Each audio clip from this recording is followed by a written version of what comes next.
Hi, my name is Gauri. Welcome to Planet Superheroes.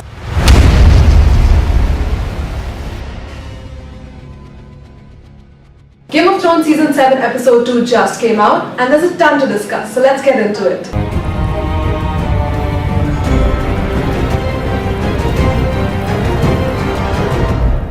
This episode begins where last episode ended, which is at Dragonstone. Daenerys is with her new small council, which includes Olenna Tyrell, Ellaria Sand, and the Greyjoys. They have a meeting, and after this, Daenerys and Olenna have a chat in which Olenna tells her not to take Tyrion's advice. More. You know why? I ignored them. The lords of Westeros are sheep. Are you a sheep? No. You're a dragon. Be a dragon. This seems a little fishy, but let's see where it goes. Next, we see Daenerys meet Melisandre, who is also at Dragonstone. She tells her about Jon Snow, and Daenerys decides to call him to Dragonstone to bend the knee. Jon Snow has even more reason to hate Cersei than you do. Very well. Send a raven north. Tell Jon Snow that his queen invites him to come to Dragonstone. And bend the knee.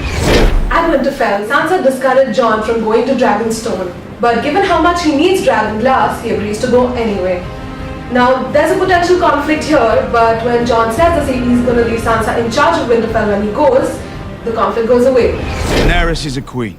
Only a king can convince her to help us. It has to be me. You're abandoning your people. You're abandoning your home. I'm leaving both in good hands. Whose? Yours. Littlefinger is also there, creeping around in the background, and what bothers me about him is that he's such a dangerous character. But right now, he's just getting pushed around by the Starks. So either the showrunners are running out of good writing, or he's planning something super dangerous next.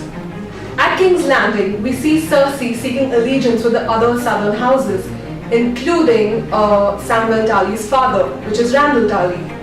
Now here, Cersei tries to demonize Dany by saying that she's cruel like her father, which is really ironic because Cersei is the one who blew up the Sept of Baelor with hundreds of people inside. She crucified hundreds of noblemen in Slaver's Bay, and when she grew bored of that, she fed them to her dragons. Next, we see her try out a weapon that Qyburn has created for her, which can apparently kill dragons.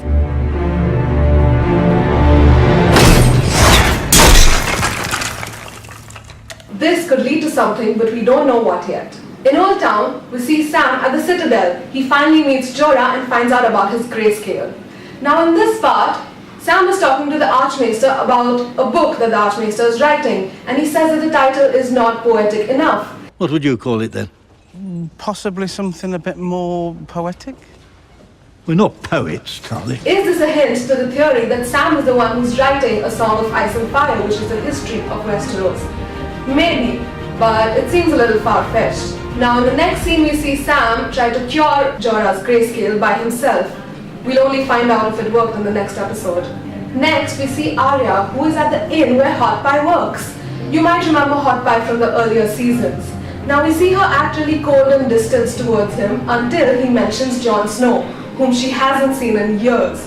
We know that Jon and Arya's relationship was very close. And then she decides that instead of going south to kill the queen, she will go north to her family. After this part, we see Arya ambushed by a pack of wolves, including her dire wolf Nymeria. Arya asks Nymeria if she wants to go home with her back to the north, but Nymeria refuses. And then Arya says, "That's not you."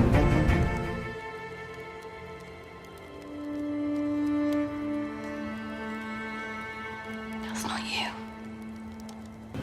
Now this is a reference to a conversation Arya had with her father back in season 1 when her father told her that she would grow up to marry a great lord, but Arya said, "That's not me." You will marry a high lord and rule this castle, and your sons shall be knights and princes and lords.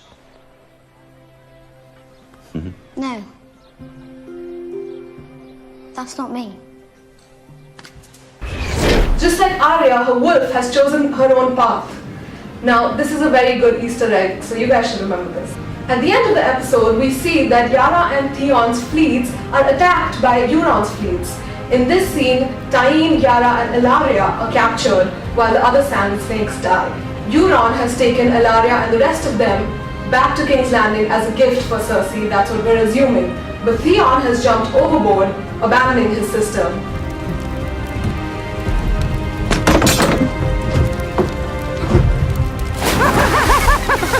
Now this may be a cowardly move, but I think it's smart because he can go back and report to Dany now.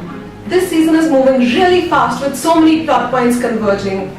Will Daenerys meet Jon and how will the meeting go? Where is Bran and will Jon ever find out about his true parentage? Stay tuned to Planet Superheroes for the next review and make sure you check out our Game of Thrones merch to prepare for winter.